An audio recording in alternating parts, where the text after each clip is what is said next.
জাকাতুল ফিতরা এর অর্থ আসলে কি, আর ইসলামিক শরিয়া অনুযায়ী এর নিয়মগুলো কি কি? আলহামদুলিল্লাহ ওয়াসসালাতু ওয়াসসালাম আলা রাসূলিল্লাহ ওয়া আলা আলিহি ওয়া সাহবিহি আজমাইন, আম্মা বাদ। আউযু বিল্লাহি মিনাশ শাইতানির রাজীম। বিসমিল্লাহির রহমানির রহিম।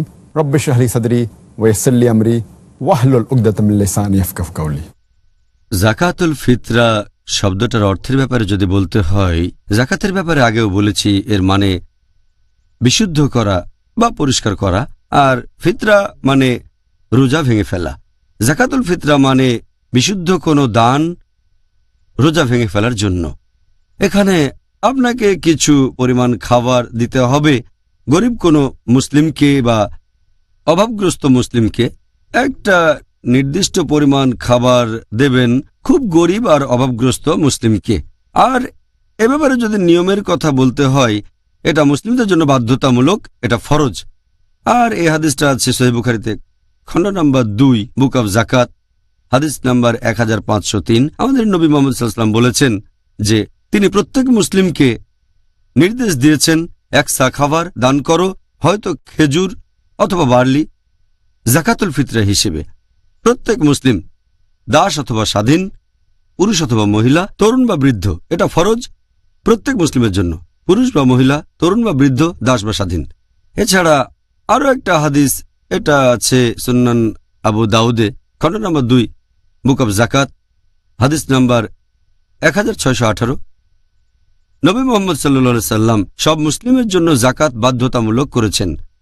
এরকম সামান্য কিছু বিশেষজ্ঞ আছেন, খুবই কম, সামান্য কয়েকজন, তারা বলেন যে এটা আগে ফরজ ছিল, তবে এখন আর ফরজ নেই।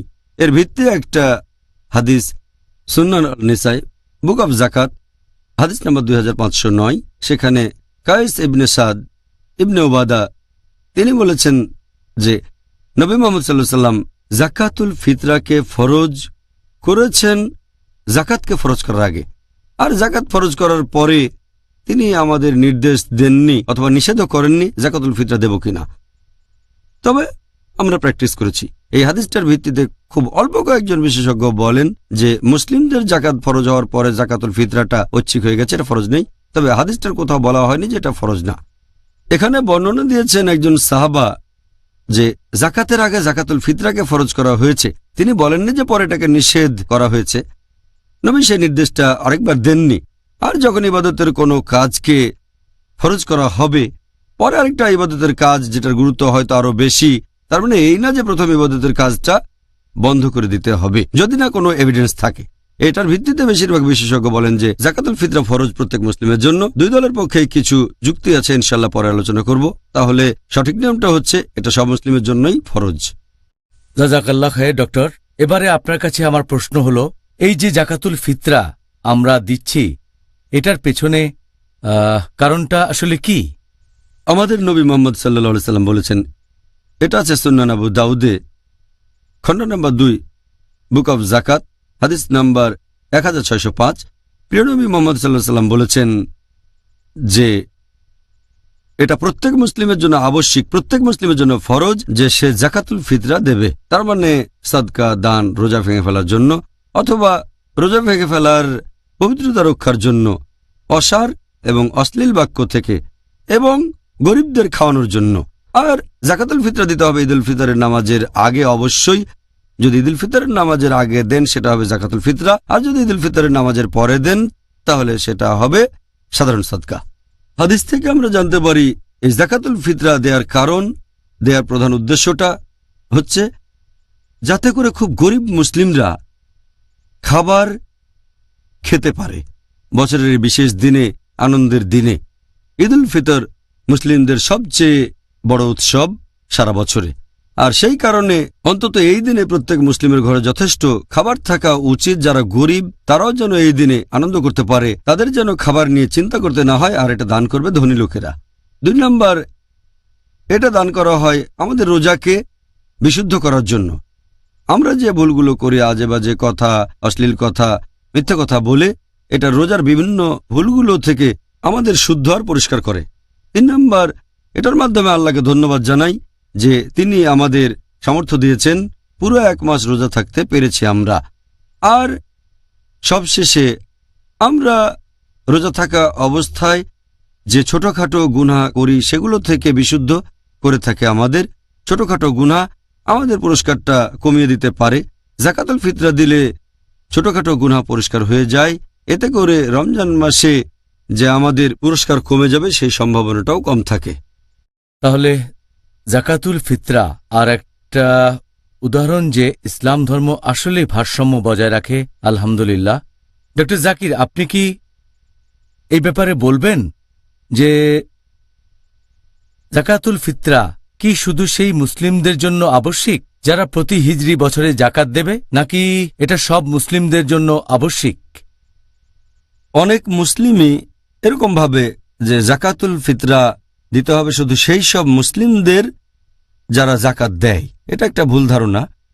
জাকাত দেয়া ফরজ শুধু সেই মুসলিমদের জন্য যাদের সঞ্চয়ের পরিমাণ নিসাব লেভেলের উপরে। এ ব্যাপারে আগেও বলেছি।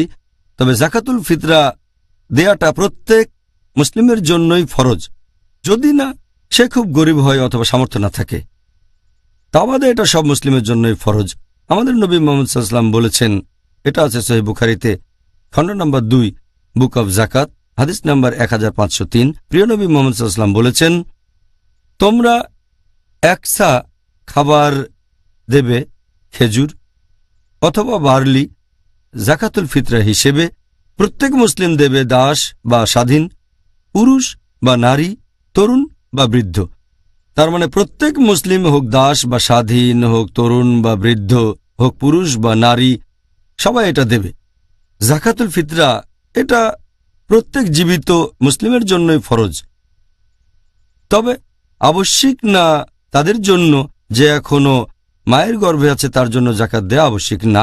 যদিও সহিহ হাদিস বলছে যে হযরত ওমর রাদিয়াল্লাহু আনহু মায়ের গর্ভে থাকা সন্তানের জন্য জাকাত দিয়েছিলেন, তবে এটা ঐচ্ছিক। জাকাতুল ফিতরা দিতে হবে প্রত্যেক জীবিত মুসলিমের জন্য। আর এছাড়াও আরেকটা হাদিস প্রিয় নবী মুহাম্মদ সাল্লাল্লাহু আলাইহি ওয়াসাল্লামের, এটা আছে সুনান আল বাইহাকিতে খণ্ড নম্বর 4 বুক অব জাকাতুল ফিতরা হাদিস নাম্বার 7683। প্রিয় নবী মুহাম্মদ সাল্লাল্লাহু আলাইহি ওয়াসাল্লাম বলেছেন যে তোমরা জাকাতুল ফিতরা দেবে তাদের জন্য যারা তোমাদের অধীনে আছে, হোক তরুণ বা বৃদ্ধ, হোক দাস বা স্বাধীন। তার মানে যে একটা পরিবার প্রধান, সে পরিবারের সবার হয়ে জাকাতুল ফিতরা দেবে। যারা আছে তার অধীনে, হতে পারে সন্তান, হতে পারে স্ত্রী, হতে পারে তার বাবা মা এখানে থাকে, সে তার বাবা মার দেখাশোনাও করে, তাহলে বাবা মার পক্ষ থেকে সে জাকাত দেবে। যারা তার অধীনে সবার হয়ে জাকাত দেবে, হতে পারে তারা স্বাধীন অথবা দাস। যদি দাস থাকে তাহলে দাসের হয়েও জাকাত দিতে হবে।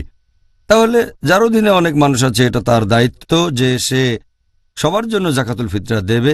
তাহলে এটা ফরজ প্রত্যেক জীবিত মুসলিমের জন্য, যদি না সে খুব গরিব হয় অথবা খুব অভাবগ্রস্ত। যদি সে লোকের কোনো রকম সামর্থ্য না থাকে, জাকাতুল ফিতরা দিতে গেলে তো একটা খরচ আছে, এর চেয়ে কম থাকলে তো সে জাকাত দিতে পারবে না। আর আল্লাহ পবিত্র কোরআনে বলেছেন সূরা বাকারা অধ্যায় নম্বর 2 আয়াত নম্বর 286 যে আল্লাহ সুবহানাহু ওয়া তাআলা কারো উপরেই তার সাধ্যের অতিরিক্ত বোঝা চাপিয়ে দেন না। এরপর আরো আছে সূরা তাগাবুন অধ্যায় নম্বর 64 আয়াত নম্বর 16, তোমরা আল্লাহকে যথাসাধ্য ভয় করো। তাহলে কারো যদি জাকাতুল ফিতরা দেওয়ার টাকা না থাকে, যদি তার অর্ধেক থাকে, জাকাতুল ফিতরার খরচের মোট অর্ধেক টাকা, তাহলে সেই অর্ধেকটা দান করতে পারে। যদি সেটাও না থাকে তাহলে তার জন্য ফরজ না। তা আমাদের সব জীবিত মুসলিমের জন্য এটা বাধ্যতামূলক। আমাদের নবী মুহাম্মদ সাল্লাল্লাহু আলাইহি ওয়াসাল্লাম বলেছেন, এটা আছে সহিহ বুখারীতে খণ্ড নম্বর 9 হাদিস নাম্বার 7288। প্রিয় নবী মুহাম্মদ সাল্লাল্লাহু আলাইহি ওয়াসাল্লাম বলেছেন, যখন আমি কোনো নির্দেশ দেব তোমরা যথাসাধ্য পালনের চেষ্টা করবে, পুরো সামর্থ্য দিয়ে করার চেষ্টা করবে। আরও একটা হাদিস উল্লেখ করা হয়েছে সহিহ মুসলিমে খণ্ড নম্বর 2 বুক অব জাকাত হাদিস নম্বর 2147।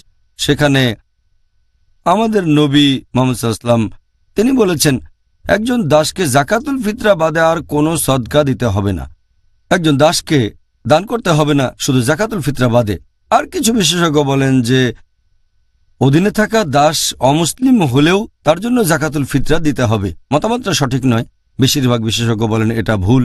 আপনাকে প্রসঙ্গটা দেখতে হবে। হাদিস বলছে স্পষ্ট করেই, আমাদের নবী মুহাম্মদ সাল্লাল্লাহু আলাইহি ওয়াসাল্লাম বলেছেন, এটা উল্লেখ আছে সুনান আবু দাউদে খণ্ড নম্বর 2 বুক অব জাকাত হাদিস নম্বর 1605। প্রিয় নবী মোহাম্মদ সাল্লাল্লাহু আলাইহি সাল্লাম বলেছেন, তোমরা জাকাতুল ফিতরা দেবে রোজাকে বিশুদ্ধ করার জন্য আজে বাজে কথা থেকে আর অশ্লীল কথা থেকে, আর এটা দেবে গরিব লোকদের। তাহলে এটার ভিত্তিতে আমরা জানতে পারি এখানে রোজা রাখতেই হবে, মানে মুসলিম হতে হবে। এখন অমুসলিমরা তো আর রোজা রাখে না, তাকে জাকাতুল ফিতরা দিতে হবে কেন? তাহলে আমরা বুঝতে পারছি সেই দাসকেও মুসলিম হতে হবে। এটাই সঠিক নিয়ম যে আপনি জাকাতুল ফিতরা দেবেন আপনার অধীনে থাকা সেই দাসের যে মুসলিম। জাজাকাল্লাহ খায়ের এই উত্তরের জন্য ডক্টর জাকির।